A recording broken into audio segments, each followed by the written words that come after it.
艺术水阁好，搁将解说两句话含你做参考。解说，解文说理。好朋友来讲，阮自己的，国前我知啦，国安对。有当时我无去找伊坐，我嘛电台甲转了，听伊咧报音，因为伊真够做节目，伊咧劝世。迄天我听到节目中伊咧劝人客讲，咱人千万唔通捌着脚，迄着真瘾头哦。那即句瘾头，咧骂人真咸呢。伊继续讲哦，伊讲吼，咱人各种的兴趣，有人兴烧酒，有人爱豆腐，行好。毋过脚你千万唔通捌。若讲捌着脚即款的瘾头，有当着牙刀写袂落。阮若讲遐讲话搁讲字讲华语呢，毋过伊安尼讲我才发觉，有影呢。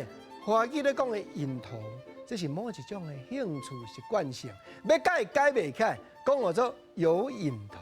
毋过台湾话即两字，敢若独一款应用，就是咧骂人瘾头啦。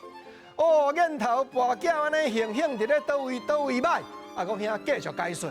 讲有的查甫的输囝顿田甲袂厝，较早人四句连咧念，有的查囡仔输囝会去偷走书。若安尼吼，本来西装内裤带穿甲悄悄、甲条条，出门穿插很体面。哦，结果到尾啊，你安尼去偷走书，去顿田袂厝，就小人爱财，不顾体面安尼。阮若讲遐搁甲比较，华语咧讲很体面，加一个很伫头前，咱嘛知影这叫做形容词。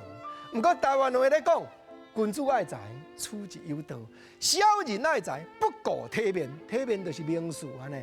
你若输缴输到尾啊，不顾体面就真闹亏，所以劝你毋通跋筊。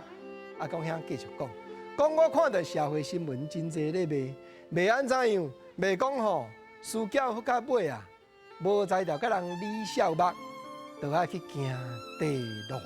若讲到这，郭正元来甲朋友补充，地路这两字。华语甲台语解说有缘后前差。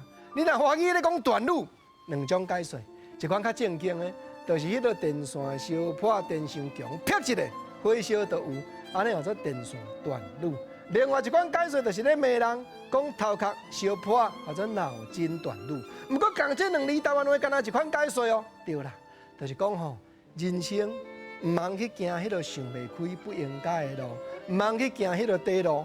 同款华语甲台语虽然汉字写法相像，毋过应用解说有前差，但则甲你探讨甲参考。